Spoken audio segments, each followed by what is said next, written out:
बहुत सारे मामलात में इस्लाम और इस्लामियात की तरफ और दीन की तरफ मुसलमानों की तवज्जो नहीं है। इसीलिए कौम मुस्लिम हर दिन जिल्लत, रुसवाई और जुबू हाली की तरफ बढ़ती जा रही है। हर दिन दुख, दर्द, तकलीफ, बेचैनी, मुसीबत, इज़्तिराब मुसलमानों का बढ़ता जा रहा है। हर आने वाला दिन हमें नाकामियों के अंधेरे में ढकेल रहा है।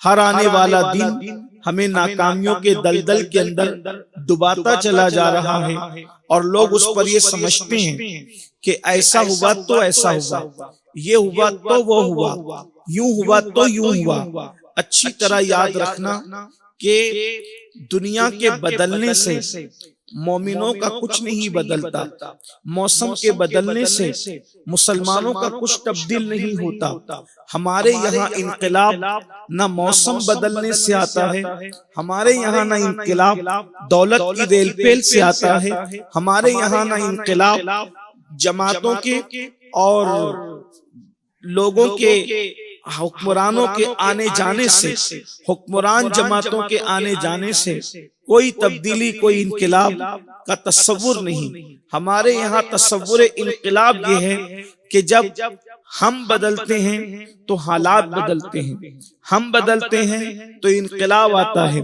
हम तब्दील होते हैं तो हमारे हालात तब्दील होते हैं। इसलिए कि कुरान फरमा रहा है इन्नल्लाह ला युगय्यिरु मा बिकौमिन हत्ता युगय्यिरु मा बिअनफुसिहिम, कि उस वक्त तक अल्लाह किसी कौम की हालत को नहीं बदलता जब तक कि वो कौम खुद अपने हालात को तब्दील न करे।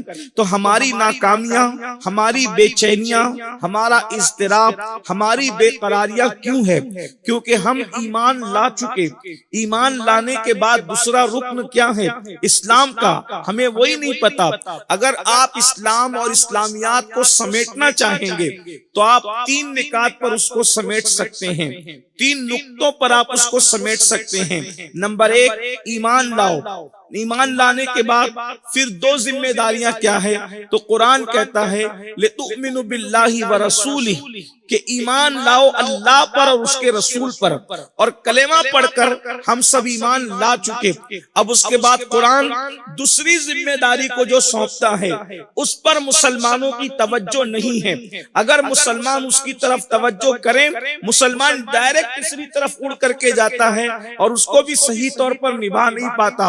अल्लाह पाक इरशाद फरमाता है लितुमिनु बिल्लाहि व रसूलिही व तुअज़्ज़िरूहु व तुअक्किरूहु। अल्लाह अकबर। ईमान लाने के बाद मुसलमानों पर जो सबसे पहला फर्ज करार दिया जा रहा है वो ये है कि जिस रसूल पर तुम ईमान लाए उस रसूल की ताजीम करो, उनकी तौकीर करो। और फिर तीसरा दर्जा आखिर में जो दिया गया है वो तो सब्बिहूहु बुकरतम व असीला, और अल्लाह की इबादत करो सुबह शाम, अल्लाह की तस्बीह बयान करो, अल्लाह की पाकी बयान करो। पहला दर्जा ईमान का, दूसरा दर्जा ताजीम और तौकीर रसूल का, और तीसरा दर्जा इबादत का। अल्लाह अकबर। इसलिए कि ये जो बीच की कड़ी है ईमान और इबादत के दरमियान, जब तक कि इसको हम नहीं थामेंगे इबादत नहीं हो सकती, इबादत कबूल नहीं हो सकती। अल्लाह अकबर। अल्लाह रब्बुल इज्जत ने कुरान में हमें बताया ईमान लाने के बाद ताजीम करो, तौकीर करो। किसकी? मुस्तफा जान रहमत की, आमिना के लाल की। अब मैं आपसे पूछना चाहता हूँ कि अल्लाह के रसूल अलैहिस्सलातु व तस्लीम की जो ताजीम होनी चाहिए, कुरान ने जो तरीका बताया, जो सहाबा ने कर दिखाया, जो अल्लाह वालों ने कर दिखाया, क्या वो ताजीम का तसव्वुर, वो ताजीम का जौहर आज कौम मुस्लिम के अंदर मौजूद है। अल्लाह अकबर। आज अल्लाह के रसूल सल्लल्लाहु अलैहि वसल्लम का जो एहतराम मोमिनों के, मुसलमानों के दिल में होना चाहिए, वो सारी चीजें नजर नहीं आती, बल्कि अल्लाह अकबर, अल्लाह के रसूल सल्लल्लाहु अलैहि वसल्लम से रिश्ता, ताज़ीम और तौकीर का जितना मजबूत होगा, ईमान भी उतना ही मजबूत होगा। और ताज़ीम और तौकीर का रिश्ता जितना कमजोर होगा, ईमान भी उतना ही कमजोर होगा। और बल्कि याद रखना, जो अल्लाह व रसूल के बेअदब हैं, उनके पास ईमान का तसव्वुर नहीं किया जा सकता। अल्लाह अकबर। आइए, मेरे आका कैसी लायक ताज़ीम शख्सियत है, मेरे आका करीम सल्लल्लाहु अलैहि वसल्लम कैसी ज़ात है। अल्लाह के बाद सबसे बड़ा मकाम अगर किसी को है तो अल्लाह के रसूल मुस्तफा जाने रहमत का है। खुदा के बाद सबसे बड़ा मर्तबा उनका है। उनसे बड़ा मर्तबा खुदा की मखलूक में न किसी का था, न है, न क़यामत तक हो सकता है। बल्कि शाने मुस्तफा जाने रहमत सल्लल्लाहु अलैहि वसल्लम ये है कि बड़े बड़े बादशाह आए, दुनिया से चले गए, बड़े बड़े ताजदार आए, दुनिया से चले गए, बड़े बड़े हुक्मरान आए, शहींशाह आए, दुनिया से चले गए। जिनके नाम थे, जिनके काम थे, जिनको उरूज थी, बुलंदियां थी, आज उनकी कब्रों का निशान नहीं। लेकिन एक बात आपको बताऊं, अल्लाह के बंदो, कभी गौर किया अल्लाह की किताब में, अल्लाह के कुरान में कभी गौर किया? बादशाह लोग अपने दरबार के कवानीन खुद बनाते हैं। मेरे दरबार में आना तो ऐसे आना, जाना तो ऐसे जाना, बैठना तो ऐसे बैठना, खड़े रहना तो ऐसे खड़े रहना। लेकिन कुर्बान जाए, एक ऐसा भी बादशाह है, एक ऐसा भी शहंशाह है, एक ऐसा भी आका है, एक ऐसा भी मौला है जो अपने दरबार का कानून खुद नहीं बनाता, बल्कि अल्लाह उसके दरबार का कानून बताता है। अल्लाह अकबर। आए तो सही, वो कौन आका है, वो कौन माबा है, वो कौन मलजा है? वो एक ही जात है, वो आमिना के लाल की जात है, वो मुस्तफा जाने रहमत की जात है। क्या शान है मेरे आका की। अल्लाह अकबर। अल्लाह अल्लाह रब्बुल इज्जत ने किसी के दरबार का कानून नहीं दिया। अगर कानून अता कर रहा है तो दरबार मुस्तफा का कानून अता कर रहा है, अपने महबूब के दरबार का कानून अता कर रहा है। क्या अंदाज बता रहा है। इरशाद होता है, या अय्युहल्लज़ीना आमनू ला तरफ़उ अस्वातकुम फ़ौक़ सौतिन नबी। ईमान वालो, मेरे नबी की आवाज पर अपनी आवाज को ऊंची मत करना। अल्लाह अकबर। अगर कोई आवाज ऊंची करे तो कुरान क्या कहता है? अन तहबत आमालुकुम व अंतुम ला तशउरून। तुम्हारे अमाल बर्बाद कर दिए जाएंगे, तुम्हें खबर भी नहीं होगी। अंदाजा फरमाएं सहाबा ने फिर क्या किया, क्या तरीका इख्तियार किया। अल्लाह अकबर। सैयदना सिद्दीक अकबर, वो सिद्दीक अल्लाह जिनका मकाम ये है अफजलुल बशर बादल अंबिया बितहकीक। सैयदना सिद्दीक अकबर जब बारगाह रिसालत में आते तो मुंह में पत्थर रख करके आते। लोग ये समझते हैं हम सिर्फ नमाज रोजा करके जन्नत में चले जाएंगे, हम सिर्फ तस्बीह मुसल्ला पकड़ कर जन्नत में चले जाएंगे, हम सिर्फ दीन की बातें करके जन्नत में चले जाएंगे। ये अव्वलीन लोग, अव्वलीन लोग दीन की सफ में जो सबसे पहले खड़े हैं, जिन्हें कुरान साबिकुल अव्वलून कहता है, जिन्हें कुरान मियार ईमान करार देता है।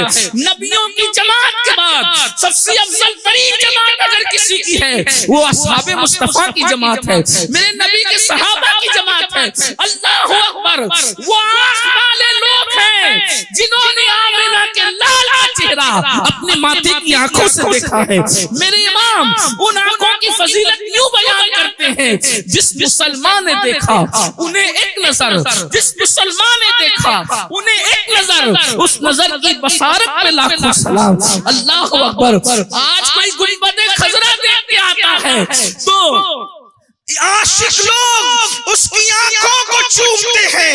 गुंबदे खजरा देखने वाली आंखों को चूमने वालों सहाबा वो है जिन्होंने खजरा वाले मुस्तफा का चेहरा देखा है।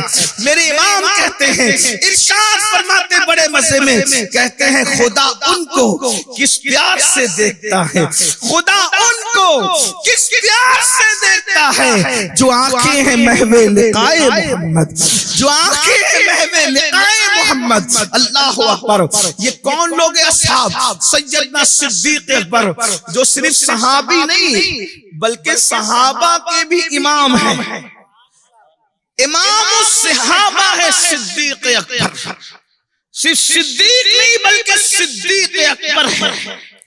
ये वो सहाबी है जिसकी सहाबियत कुरान से साबित है, जिसे कुरान भी साहिब कहता है।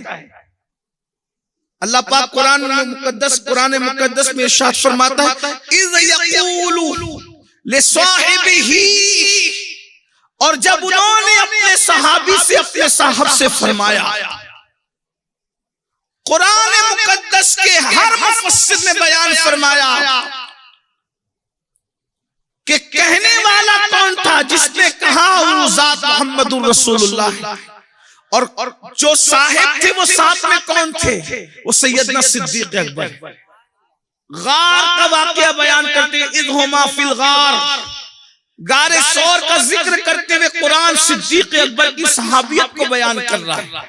और सिद्दीक अकबर वो है, मेरे आका सल्लल्लाहु अलैहि वसल्लम ने फरमाया, रूए जमीन के लोगों के ईमान को, जमीन वालों के ईमान को एक पलड़े में रखा जाए और तन्हा अबू बकर के ईमान को एक पलड़े में रखा जाए, तो अबू बकर का ईमान सब ईमान वालों के ईमान पर भारी हो जाए। जिनके बारे में हुजूर मुहद्दिस आज़म के चौचवी रहमतुल्लाह अलैहि लिखते हैं, मर्तबा हजरत सिद्दीक का ये है सैयद, मर्तबा हजरत सिद्दीक का ये है सैयद, हर फजीलत के वो जामे हैं नबूवत के सिवा। आका इरशाद फरमाते हैं, अगर मैं किसी को अपना खलील बनाता तो अबू बकर को अपना खलील बनाता। सिद्दीक अकबर के बारे में फरमाया कि अबू बकर को जो मर्तबे मिले, हदीस पाक पे खास तवज्जो करें। आका अलैहिस्सलाम इरशाद फरमाते हैं, अबू बकर को जो मर्तबे मिले हैं वो नफली नमाज रोजों की वजह से नहीं मिले हैं, बल्कि अबू बकर को जो मर्तबा मिला है वो उसके दिल की कैफियत की वजह से मिला। और वो दिलों की कैफियत क्या थी? वो ताज़ीम और एहतराम का आलम क्या था? तो बुजुर्गान दिन लिखते हैं कि सिद्दीक अकबर, जब ये आयत नाजिल हुई, ला तरफउ अस्वातकुम फौका सौतिन नबी, कि मेरे नबी की आवाज पर अपनी आवाज को ऊंची मत करना, तो सिद्दीक अकबर अपने मुंह में, अपने जबान पर कंकर पत्थर रखकर बारगाह रिसालत में आते थे, ताकि जब मुंह में पत्थर रहेगा तो बात करने की नौबत ही नहीं आएगी, और अगर बात करने की नौबत भी आ गई तो आवाज ज्यादा ऊंची नहीं निकलेगी और बेअदबी नहीं होगी। ये सिद्दीक अकबर रज़ी अल्लाह ताला अन्हु का अंदाज था। अल्लाह अकबर। मेरे आका सल्लल्लाहु अलैहि वसल्लम के दीवानों, उसके बाद से हजरत फारूक आजम, उनकी आवाज बड़ी ऊंची थी, तो वो लोगों से सरगोशी में काना फूसी के अंदाज में बात करते थे, ऐसे मुंह के करीब कान लगा करके, जैसे लोग आपस में कान बात करते, सरगोशियां जिसको कहते हैं, सरगोशी करते, उसी तरह सरगोशी करते थे। और हजरत सहाबी रसूल हजरत साबित इब्ने कैस रज़ी अल्लाह तबारक व तआला अन्हु, उन्होंने तो बारगाह रिसालत में जाना ही छोड़ दिया था, ये कहकर कि कहीं मैं जहन्नमी तो नहीं हो गया, क्योंकि मेरे कान जो है वो ऊंचा सुनते हैं, उस वजह से मेरी आवाज भी ऊंची निकलती है। अल्लाह अकबर। उस वक्त मेरे आका ने फरमाया, उससे कह दो वो जहन्नमी नहीं हुआ, बल्कि वो तो जन्नती है।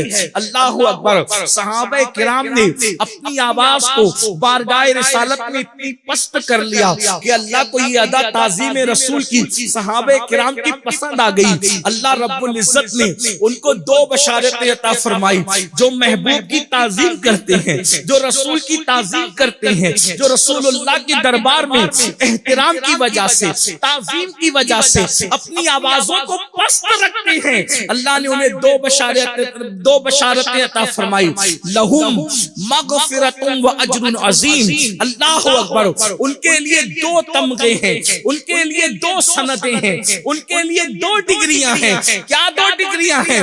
लोग कहते हैं ताजीम से क्या होता है, वो तो अपनी तरह इंसान है, वो तो अपनी तरह बशर है, वो तो ये है, वो तो वो है, वो तो बकरियों का दूध दोते थे, इससे बढ़कर वो क्या है? वो तो अपनी हमारी तरह बाजारों में चलते थे, और इससे ज्यादा वो क्या है? नादानो, अल्लाह के महबूब है वो।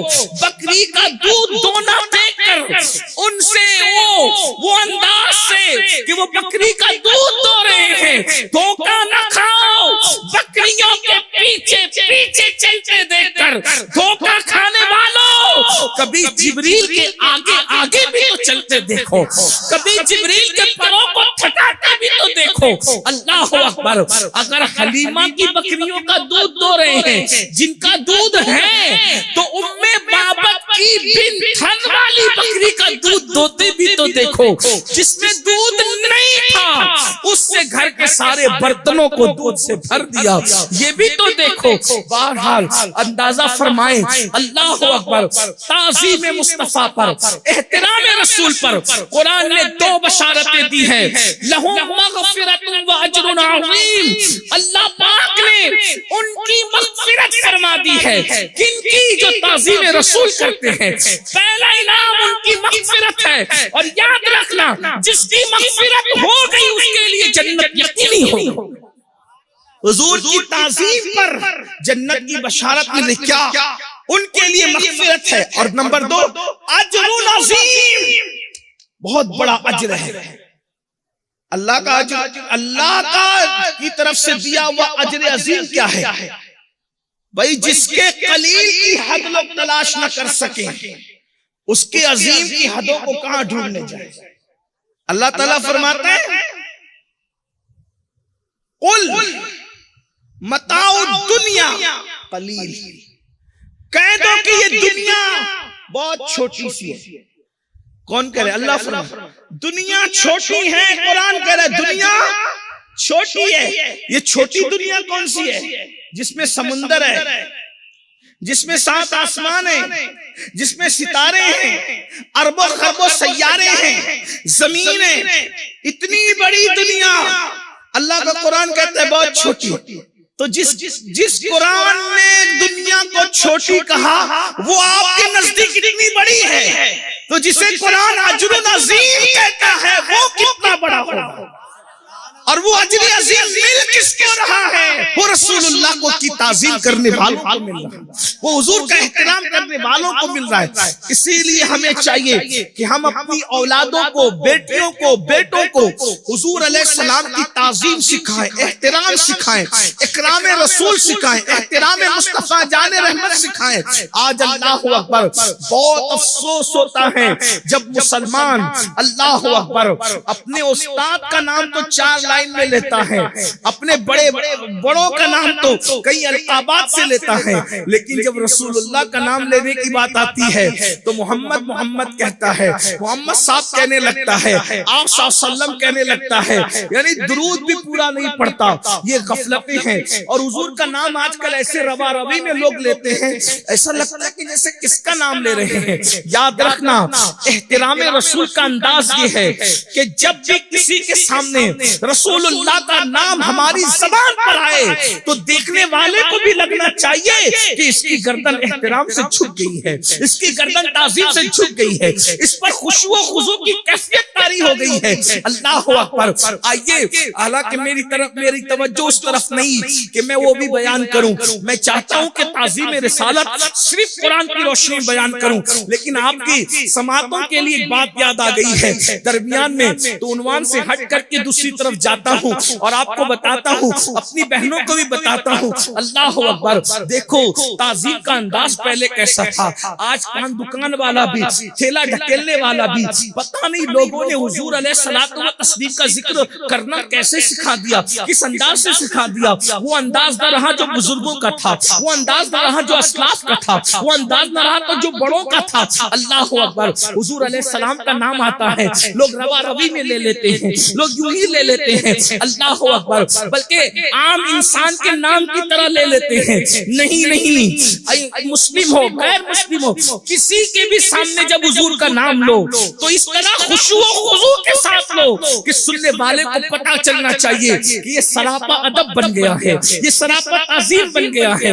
आइए, और इसी में हमारी बका है, इसी में हमारी हयात है, इसी में हमारी दुनियावी और उखरवी कामयाबी का राज है। कहते हैं एक मर्तबा सुल्तान महमूद गजनवी का नाम आप लोगों ने बारहा सुना है, एक मशहूर इंसान है, बहुत बड़ा बादशाह है महमूद गजनवी, मगर ये भी तुम्हें पता होना चाहिए अल्लाह अकबर, महमूद गजनवी उस शख्सियत का नाम है जब तक 1000 मर्तबा आकाए करीम पर वो दुरूद नहीं पढ़ते थे उस वक्त तक बिस्तर पर नहीं जाते थे, उस वक्त तक सोने के लिए नहीं जाते थे। आज लोग छोटे मोटे कारोबार करते हैं, 3-3 घंटे फिल्मों के लिए तो निकाल लेते हैं, रोजाना 1 घंटा सीरियल के लिए तो निकालते हैं।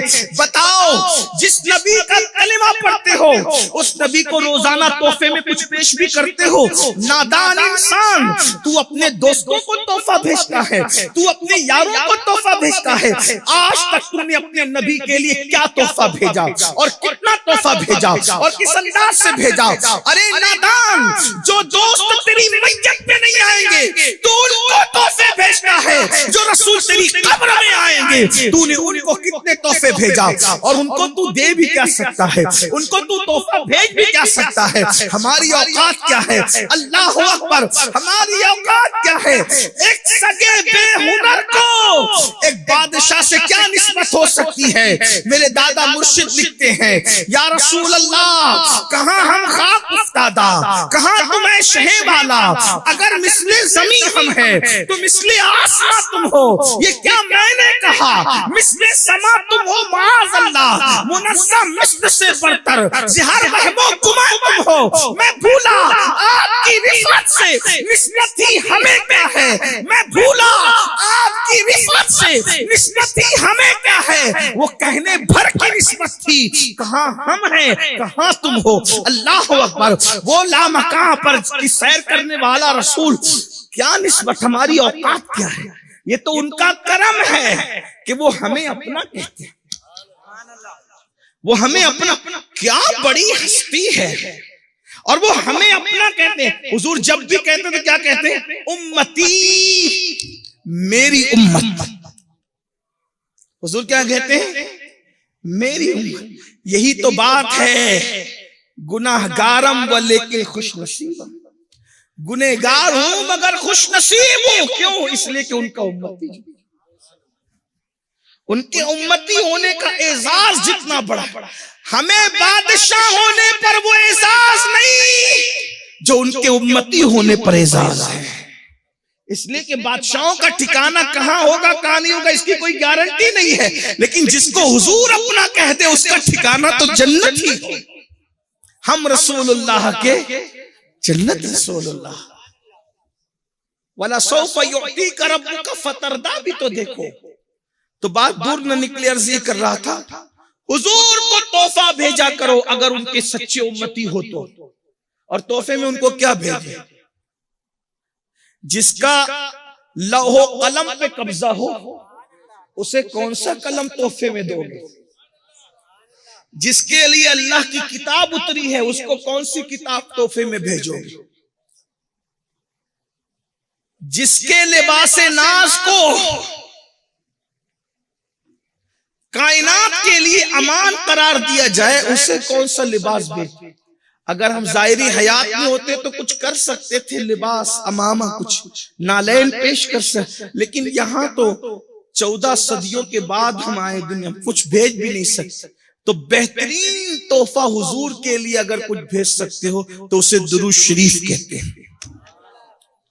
और दुरूद शरीफ इतना अजीम तोहफा है कि हदीस पाक में आता है जब हम आका पर एक बार दुरूद पढ़ते हैं, बुखारी शरीफ की हदीस से अल्लाह के रसूल फरमाते हैं मन सल्ला अलैया वाहिदा सल्लल्लाहु अलैहि अशरा, जो एक बार मुझ पे दुरूद पढ़ता है 10 बार अल्लाह उस पर दुरूद नाजिल फरमाता है।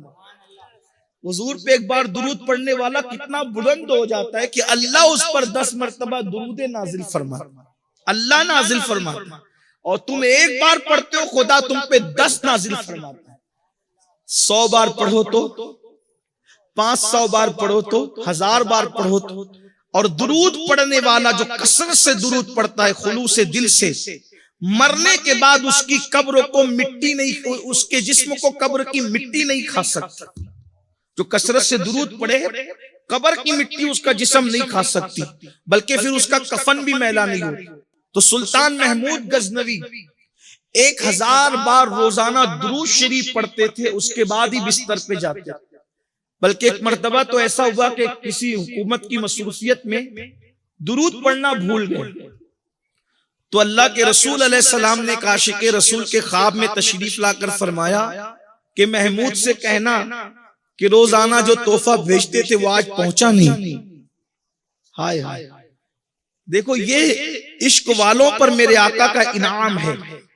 कोशिश करो कि मुख्तसर दुरूद सल्लल्लाहु अलैहि वसल्लम इसको 500 बार पढ़ा करो। 5 मिनट 6 मिनट का काम है, 1000 बार पढ़ोगे तो 10-15 मिनट का काम है। सबसे मुख्तसर दुरूद शरीफ यही है। और आका अलैहिस्सलाम की एक हदीस ये भी है कि जब कोई दुरूद पढ़ता है तो फरिश्ता उसके और उसके बाप के नाम के साथ अल्लाह के रसूल की बारगाह में वो दुरूद पेश करता है। फुला इब्ने फुला ने आप पे दुरूद भेजे। इसकी उसकी गीबत करने से क्या मिलना, इसकी उसकी चुगली करने से क्या मिलना, गाली गलोच करने से क्या मिलना, इसके उसके बारे में बकवास करने से क्या मिलना, होटलों पर बैठ करके इधर उधर की बातें हाँकने से क्या मिलना। अल्लाह के बंदो हुजूर पे दुरूद पढ़ो। हजरत सैयदी काफी मुरादाबादी रहमतुल्लाह अलैह लिखते हैं, कहते हैं कि बड़े मजे में कहते हैं, उनका बड़ा मशहूर कलाम है कि कोई गुल बाकी रहेगा ना चमन रह जाएगा, पर रसूलुल्लाह का दीने हसन रह जाएगा। उसी में लिखते जो पढ़ेगा साहिबे लौलाक के ऊपर दुरूद, जो पढ़ेगा साहिबे लौलाक के ऊपर दुरूद, आग से महफूज उसका तन बदन रह जाएगा। आग से महफूज उसका तन बदन रह जाएगा। आका पे दुरूद पढ़ा करो। तो महमूद गजनवी के दुरूद 1000 बार पढ़ने का हाल ये था। इसीलिए उनके इंतकाल के बाद बरसों बाद जब उनकी कब्र खुली तो उनका कफन भी मैला नहीं हुआ था और जिस्म सही सलामत था। दुरूद शरीफ की बरकत है। तो महमूद गजनवी के बारे में जो अर्ज कर रहा था वो ये कि महमूद गजनवी के एक गुलाम थे, मशहूर वो भी गुलाम हुए, उनका नाम अयाज है। और अयाज ने गुलामी से हाजिरी देकर इतनी तरक्की की कि बाद में अयाज महमूद के वजीर बने और सबसे करीबी वजीर बने, बड़े मोतमद खास बने। तो महमूद गजनवी के यहाँ अयाज इतने मोतमद हो गए कि अयाज के यहाँ जो बच्चा पैदा हुआ, उस बच्चे के जवान होने के बाद महमूद ने अपनी खिदमत पर अयाज के बेटे को रख लिया। जो भी काम काज बहुत घरेलू होते और जाती होते और महमूद की जात से मुताल्लिक होते, तो महमूद वो सारे काम अयाज के बेटे को कहता। महमूद भी बड़े आशिक रसूल, अयाज भी बड़ा आशिक रसूल। अयाज ने हुजूर के इश्क में अपने बेटे का नाम मोहम्मद रखा। अल्लाह के रसूल अलैहिस्सलाम फरमाते जब तुम्हारे यहाँ बेटा पैदा हो तो उसका नाम मोहम्मद रखा कर। बल्कि एक मकाम पर यह भी फरमाया तुम्हें क्या बुरा लगता है, तुम्हारा क्या बिगड़ता है कि तुम्हारे घर में 3 बेटे और तीनों का नाम मोहम्मद हो। ये भी मोहब्बत की अलामत है। और ये एक हदीस पाक का मफहूम है कि जिसने अल्लाह के रसूल के इश्क और मोहब्बत में अपने बेटे का नाम मोहम्मद रखा, अल्लाह बाप बेटे दोनों पर जहन्नम की आग को हराम फरमा दे। बरकत है हुजूर के नाम की। जिसके नाम की इतनी बरकत है उसकी जात की बरकतों का आलम क्या हो। तो महमूद गजनवी बड़े आशिक रसूल, अयाज के बेटे को खिदमत पे रखा था। एक दिन गुस्ल खाने में अयाज के बेटे ने पानी रखा गुस्ल के लिए और कोई जरूरत की चीज रखना भूल गया, तौलिया वगैरह कोई जरूरत की चीज रखना भूल गया। तो अंदर से महमूद गजनवी ने आवाज लगाई, ओ अयाज के बेटे, वो फलां चीज तुमने नहीं रखी। जब ये आवाज आई तो अयाज खड़े हो गए, महमूद गजनवी का इंतजार करने लगे। महमूद जब गुस्ल खाने से बाहर आए तो कहने लगे, बादशाह सलामत, अगर जान को बख्श दें तो एक सवाल कर सकता हूं, जान बख्शी हो तो एक सवाल पूछ सकता हूं। महमूद ने बड़े खुशदिली और खंदा पेशानी से कहा, अयास, तुम्हें खौफजदा होने की क्या जरूरत, तुम्हें तो इजाजत है, तुम हर बात कर सकते हो, बोलो क्या पूछना चाहते हो। तो अयास ने इंतहाई अदब और लजाजत से कहा कि गुलाम जादे से क्या गलती हो गई कि आपने उसका नाम लेने की बजाय आपने अयास का बेटा कह के पुकारा। आप जब भी मेरे बेटे को पुकारते हैं तो उसका नाम लेकर पुकारते हैं, आज आपने मेरे बेटे को अयास का बेटा कह के क्यों पुकारा, नाम लेके नहीं पुकारा। कहीं ऐसा तो नहीं कि आप नाराज है उससे, मुझे खौफ लगता है कि मेरे बेटे से कहीं आप नाराज तो नहीं। अयास की ये बात सुनकर हजरत महमूद गजनवी का तेवर बदल गया। फरमाया, अयास, तेरे बेटे का नाम मोहम्मद है, और जब मैं हम्माम में था उस वक्त मेरा वुजू नहीं था, मैं नाम मोहम्मद कभी भी बेवुजू नहीं लिया करता।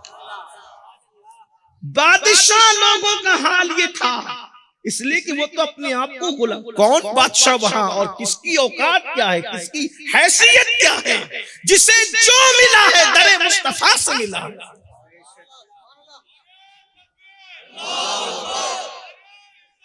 मंगता तो है मंगता कोई शाहों में दिखा दे, जिसको मेरे सरकार से टुकड़ा ना मिला हो। उनका मंगता पांव से ठुकरा दे वो दुनिया का ताज, उनका मंगता पांव से ठुकरा दे वो दुनिया का ताज, जिसके खातिर मर गए मुनीम रगड़ कर एड़ियां।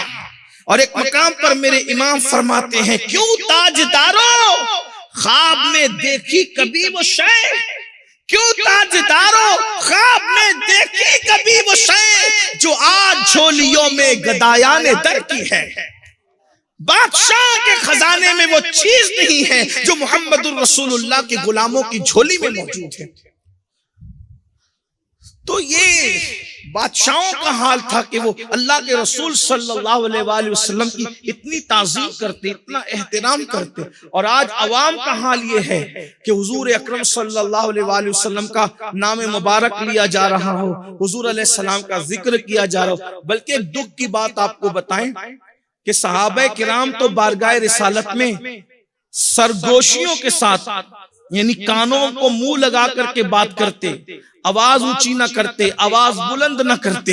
ये सहाबा किराम का हाल था। और ये भी याद रखना, कुरान के अहकामात जो अल्लाह ने बयान कर दिए, जब तक अल्लाह रसूल उसको किसी दौर और जमाने के लिए खास न करें, दुनिया का कोई इंसान उसको खास नहीं कर सकता, वो कयामत तक के लिए। अल्लाह रसूल अगर किसी दौर जमाने के लिए खास कर दे तो वो खास है, बाकी अल्लाह रसूल के जो फरामीन है वो क़यामत तक के लिए है। तब कुरान कह रहा है, ला तरफ़उ अस्वातकुम फ़ौक़ा सौति नबी, के मेरे महबूब की आवाज पर आवाज ऊंची न करो। हमारे असलाफ ने लिखा कि आज भी अगर कोई रसूलुल्लाह के दर पर जाए तो उसके लिए लाजिम है कि वो वहां भी अपनी आवाज को ऊंची न करे। आप गौर करें, ये हालत है कि नहीं, कैफियत है कि नहीं है। लेकिन आज जब हम दरे रसूल पर जाते हैं तो देखते हैं कि अक्सर लोगों का हाल ये है कि वो सुनहरी जालियों के सामने वीडियो कॉल करके अपने घर वालों को जो है वो बता रहे होते हैं। इसी तरह जब किसी महफिल में हम जाएं और वहां रसूलुल्लाह का जिक्र हो रहा, हुजूर की बात बयान हो रही हो, तो हमें वहां का भी अदब करना चाहिए, वहां भी ऊंची आवाज से बात नहीं करना चाहिए, बेअदब होके नहीं बैठना चाहिए, पैरों को लंबे करके नहीं बैठना चाहिए। ये सब कैफियत ऐसे बैठे हैं, बल्कि हुजूर के जिक्र के वक्त तो यूं बैठे कि अगर हुजूर हमारे दरमियान जाहिरी तौर पर मौजूद होते तो हुजूर का कितना एहतराम करते। जिक्र रसूल का भी ऐसा ही एहतराम होना चाहिए। बल्कि जब सहाबा किराम हुजूर अलैहिस्सलाम की महफिल में बैठते थे, देखो अल्लाह कैसे रसूलुल्लाह की ताजीम सिखा रहा है, अल्लाह महबूब की ताजीम कैसे सिखा रहा है। जब आका अलैहिस्सलाम गुफ्तगू करते थे, जब हुजूर खिताब करते थे खिताब, तो हुजूर की आवाज बहुत ऊंची रहती थी।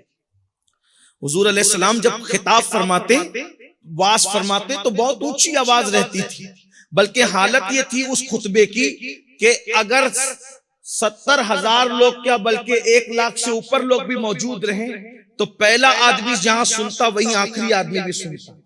आवाज इतनी ऊंची रहती हुजूर के खुतबे में, इतनी ऊंची आवाज। ये हुजूर का मौजज़ा था, अल्लाह के रसूल का मौजज़ा। लेकिन जब हुजूर अलैहिस्सलाम खिताब करते तो जज्बात भी होते, चेहरा सुर्ख हो जाता, रगे जो है वो फूलती हुई नजर आती, कभी दाएं झुकते कभी बाएं झुकते, एक हाथ पर दूसरे हाथ मारते। हुजूर का ये अंदाज था, खुतबे की हैबत थी। लेकिन जब आम हालात में गुफ्तगू करते तो इतना नर्म गुफ्तगू फरमाते कि कभी कभी कुछ लोगों को कहना पड़ता, हुजूर हमारी रियायत करें। वो कहते राइना या रसूल अल्लाह, वो क्या कहते हैं, राइना या रसूल, हुजूर हमारी रियायत करें। यानी जो आपने ये बात कही है इसको एक बार फिर फरमा दे, हम समझ नहीं सके, सुन नहीं सके, समात में नहीं आ सका, हमारी रियायत करें। कौन कहता था? सहाबा। ये सहाबा की जबान में कोई बुरी बात नहीं थी, कोई गाली नहीं थी, कोई बुराई नहीं थी, इसीलिए वो कहते थे राइना या रसूल, हुजूर हमारी रियायत फरमाए।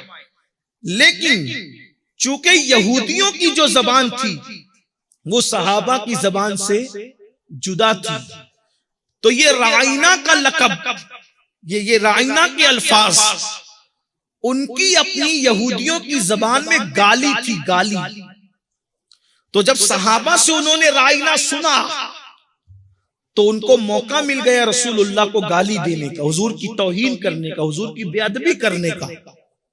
तो उन लोगों ने माना को उस तरफ ले जाकर जो उनकी अपनी जबान में गाली, माज़अल्लाह, चरवाहा, अहमक, बेवकूफ, इस तरह की जो उनकी जबान में गाली थी, उन्होंने ये सहाबा के अल्फाज को बहाना तराश करके हुजूर को राइना कहना शुरू किया। हजरत साद इब्ने मुआज रज़ी अल्लाह ताला अन्हु यहूदियों की इस इस्तिलाह को जानते थे कि ये उनकी जबान में गाली है। तो जब उन्होंने सुना तो सहाबी थे साद इब्ने मुआज गुस्से में आ गए, फरमाया जिसने रसूलुल्लाह को राइना कहा मैं उसको कत्ल कर दूंगा। उन यहूदियों को कहा कि मैं मार डालूंगा उसको जिसने मेरे नबी को राइना कहा, क्योंकि ये गाली है। तो उन्होंने पलट के जवाब दिया, हमें क्यों मना करते हो, हमें क्यों कत्ल करने की बात करते हो, ये तो तुम्हारे मुसलमान भाई भी कहते हैं राइना या रसूल अल्लाह, वो राइना कहते तो उनको मना नहीं करते।